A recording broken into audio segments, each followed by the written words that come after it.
I thought traffic in LA was bad, but then I drove on the New Jersey Turnpike. Y'all are crazy, and that's with totally normal driving laws in effect. 78 and the New Jersey Turnpike are far worse than what I'm doing in this truck, that's for sure. Now you may think that I'm some elite lawyer who spends Sunday morning reading William Blackstone's commentaries on the laws of England, but I'm just like any other red-blooded American male. Sometimes I wake up on Sunday morning determined to buy a Cybertruck, festoon it with truck nuts, and then curse out pedestrians as I head on down to the nearest beach to shoot a whale for my car. Unfortunately, our nanny state government explicitly prohibits these exact activities. But these are just some of the weird traffic laws that are still on the books. Though, admittedly, some are crazier than others. I don't think I'm gonna miss out on whale hunting for my car anytime soon. But for instance, South Carolina law bars any quote, sticker, decal, emblem, or other device containing obscene or indecent words, photographs, or depictions from appearing on a vehicle. The statute does not clearly define obscene or indecent, leaving room for subjective interpretation of law enforcement in the courts. And as we know, bad things happen when the police aren't given clear legal standards. Bad things like little old ladies being dragged into court for obscenity charges. And that's exactly what happened to 66-year-old Virginia Tice, who had the balls, pun absolutely intended, to put some 8-inch truck nuts on her pickup. One morning, Tice needed to run some errands, so she took her truck for a swing through Bonao, South Carolina. The chief of police, Franco Fuda, was not having any of it. He pulled Tice over, ordered her to remove the truck nuts, and slapped her with a fine for $445 for displaying obscene items. But not surprisingly, a defense lawyer jumped on the case, arguing that the statute violated her First Amendment rights. But the humorless Chief Fuda said that he couldn't think of any way that this could be a free speech issue. He said, quote, "I don't know what they would be trying to express. I went to a few websites that said, excuse the expression, show your nuts. I didn't see anywhere it said support your local proctologist or farmer." Now, who knows where the chief got the expectation that it's only expression if you understand the message, or if it's in support of proctologists or farmers. What is the farmers thing anyway? But the question was, is the state's ban on truck nuts constitutional? Well, as the Brits might say, bollocks. Generally, the First Amendment does not ban vulgar speech unless it falls into specific unprotected categories such as obscenity. And for example, the South Carolina law tracks the definition of obscenity as it applies to hardcore pornography. For materials to meet that standard, it must be sexually explicit in a way that appeals to prurient interests. Prurient here being an old-timey word for horny, and it must be patently offensive under community standards and lacking serious literary, artistic, political, or scientific value. Now, it seems clear that the plastic testicles on Tice's truck do not meet this standard. They were neither sexually explicit nor likely intended to incite prurient interest, and you can interpret the display of family jewels in a variety of ways, and not all of them are sexual. One might even argue that they were hung as a clear expression of how Tice thought about her big bad boy truck. And a reasonable person would not conclude that this was overtly sexual in nature. And Eugene Volokh, my former law professor and an expert on First Amendment law, thinks that the South Carolina law is unconstitutionally broad, and he's probably right. A statute is considered overbroad when it extends beyond its intended purpose, regulating more speech that is necessary or allowed under the Constitution. And when statutes are overbroad, they create ambiguity, allowing people to impose their own subjective interpretations of what constitutes appropriate speech. The chief obviously had his own ideas about what this little old lady was expressing, but under the First Amendment, it doesn't really matter how he interprets her expression, nor whether or not he approves of it. And that's why the story has a happy ending, if you support truck nuts. After a judge sided with Tice, the state dropped all charges. So as we've said time and time again, America is the land of D's nuts. And the home of D's nuts.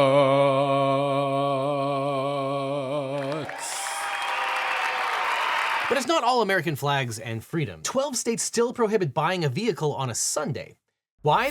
Because of very old laws designed to stop Americans from giving in to the spurious impulses like dancing or buying a Cybertruck on the Lord's Day. These are known as blue laws, regulations that ban certain activities on the Sabbath, often Sunday, historically to promote observance of Christian worship. Blue laws typically restrict the sale of alcohol and prevent businesses from opening on certain days.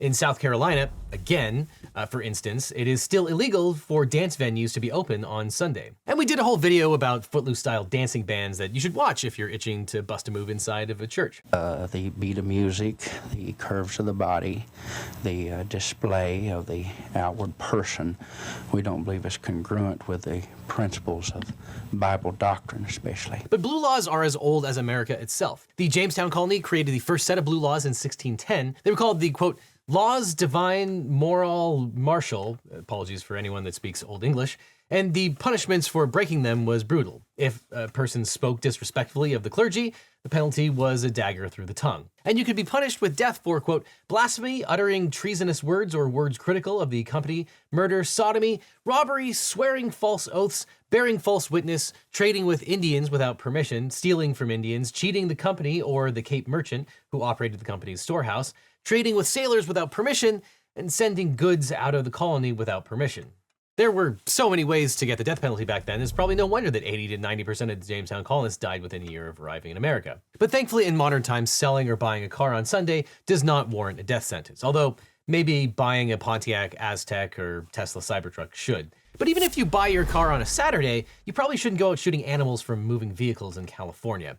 In California, you are not allowed to shoot animals from your car. California Fish and Game Code section 3002 says, quote, it is unlawful to shoot any game, bird, or mammal, including a marine mammal as defined in section 4500, from a powerboat, sailboat, motor vehicle, or airplane. But the misinterpretation of this law has become urban legend.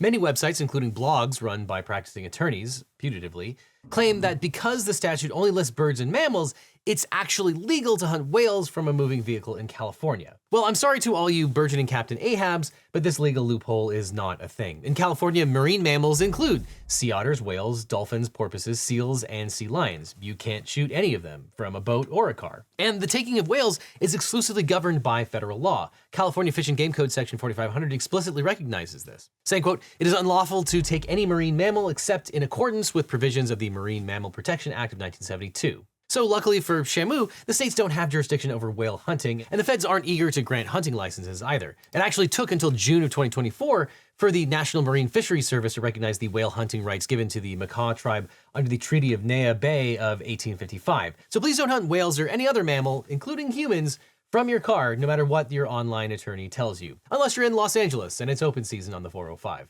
Open season on the LA freeway.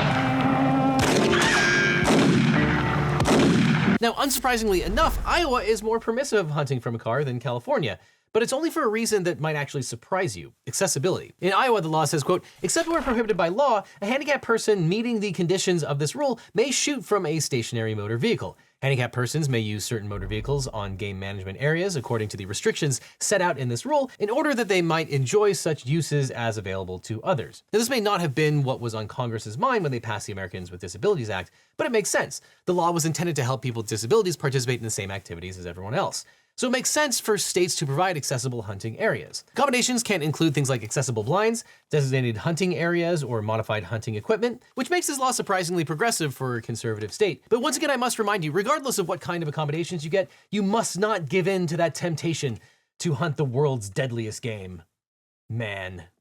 Despite how thrilling and how much of a rush you might get, you must not give in to that temptation. But also, don't honk your horn if you want a sandwich in Arkansas. Because if you're driving through Little Rock, Arkansas, and you stop to get a bite to eat, you may be at risk of unintentionally committing a crime. That's because it's illegal to honk a horn at any dining establishment while parked. Quote, it shall be unlawful for any other person parked at the premises of a drive-in restaurant to blow or cause to be blown any automobile horn or motorcycle horn at any time while parked. This law may have been intended to stop diners from being jerks to servers, which may come as good news for anybody who works at one of Little Rock's many Sonic drive-thrus. But the law doesn't stop with drive-in restaurants. It also applies specifically to sandwich shops. Municipal Code 1961, section 25-74 says, quote, no person shall sound the horn on a vehicle at any place where cold drinks or sandwiches are served after 9 p.m. Now, is a burger a sandwich in the eyes of the law? Let us know what you think in the comments below, but I'm sure Sonic's employees are eager to know. Okay, so Little Rock really doesn't like the sound of car horns. I don't know if anyone really likes the blaring sound of a horn at any time of the day, but honking your horn while parked at a sandwich shop or otherwise may be a form of protected speech. Think of, say, responding to a sign in the parking lot that reads, honk if you like sandwiches. But on the other hand, noise ordinances are often upheld as a valid exercise of the state's police power. However, to comply with the First Amendment, noise ordinances must be content neutral, meaning they regulate the noise based on volume, location, or timing rather than the message being conveyed. And in the seminal case on this, Ward versus Rock Against Racism, the Supreme Court upheld a New York City ordinance requiring sound to be controlled during a rock concert. The court confirmed that a music concert was a form of free expression. However, the court concluded that the restriction was a time, place, and manner restriction rather than an attempt to censor or control the message of the music.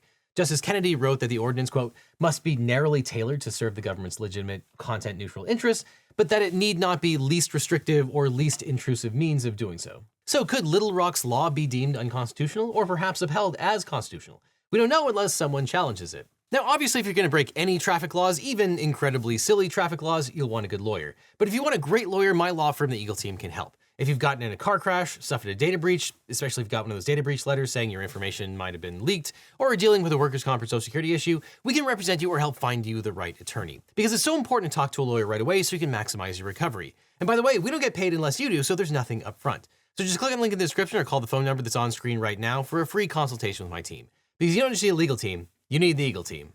Now, speaking of noisy cars, in Derby, Kansas, you can't squeal your tires unnecessarily. Ordinance number 2717 says, quote, "It is unlawful for any person or persons while operating a motor vehicle on the streets or highways of the city to accelerate or speed the vehicle in such manner or to turn a corner in such a manner as to cause the tires to screech." Now, violators are guilty of a misdemeanor and if convicted can face a fine of up to $500 or 30 days in jail. But how does Derby define exhibition of speed or acceleration? Well, quote, "Exhibition of speed or acceleration means those acts which cause or create unnecessary rapid acceleration, unnecessary tire squeal, skid, smoke, or slide upon acceleration or stopping, including the casting of tread, gravel, dirt, or other road surface materials from the tires, acts that simulate a temporary race, acts that cause the vehicle to unnecessarily turn abruptly, sway, or lose traction with the road surface." Now, obviously, this kind of statute is designed to prohibit drivers from engaging in reckless, dangerous, or disruptive behavior like street racing, burnouts, or intersection takeovers. But while most laws simply forbid these activities outright, the wording on Derby's laws opens it up for a challenge as a violation of First Amendment rights. The general idea is that, like honking your horn, tire squealing in and of itself could be construed as expressive conduct. However, courts generally do not see it as such. Laws targeting behavior like reckless driving are usually treated as regulating conduct, not speech. And courts have recognized that nonverbal conduct, including sound or noise, can sometimes fall under First Amendment protection if the creator intends for the noise or sound to convey a specific meaning, and if there's a likelihood that the audience would understand the intended message given in context. But regardless, you might want to think twice before taking a turn a little too quickly if you're in Kansas. But in any event, don't curse while you're driving in Rockville, Maryland. This one hits close to home, literally.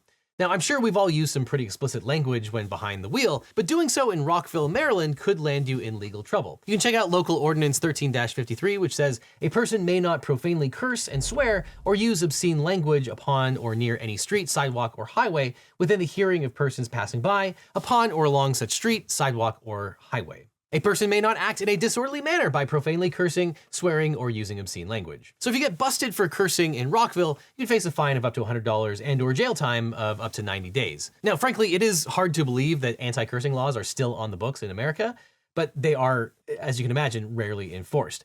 That probably explains why no one has challenged this particular law in Rockville. And anti-cursing laws in general are on incredibly shaky ground because the government may not punish the use of profane or vulgar words simply because they are offensive, but only if they're used for the explicit purpose of inciting acts of violence. You might have heard of the idea of fighting words. The Supreme Court addressed the concept of fighting words in the landmark case of Chaplinsky versus New Hampshire in 1942, and the court defined fighting words as speech that by their very utterance inflict injury or tend to incite an immediate breach of the peace. These are words that are theorized to be likely to provoke a violent reaction from the listener. Such words are not protected by the First Amendment because they do not contribute to the expression of ideas or have any social value. But as you can imagine, this kind of scenario rarely happens, and it's not even clear that this is still good law. It's really hard for a state to legitimately ban fighting words. Later cases have limited the reach of the Chaplinsky case, and modern courts are skeptical of anti-profanity laws. For example, in the case of State versus Elibanjo, police in North Carolina arrested Samantha Elibanjo for using profane language toward a police officer on a public street. She was charged under a state statute that made it a crime to use indecent or profane language on public roads. The North Carolina Court of Appeals overturned her conviction, ruling that the statute was unconstitutional. The court emphasized that while some forms of speech, such as fighting words, are not protected under the First Amendment, the language used by the defendant here did not fit that category. And the court found that the statute was overly broad and infringed on free speech rights because it criminalized protected forms of expression. Thus, the conviction was reversed, highlighting the importance of free speech and limitations on government regulations of offensive conduct. Now, driving laws in the US are weird, but they're often even stranger in other countries. For example, Sweden is a country where the sun only sets for a few hours during the summer, and yet you are required by law to keep your headlights on at all times. We go into why this law exists and examine many other strange traffic laws across the world in the extended cut of this video, which you can only see if you sign up with today's sponsor, Nebula.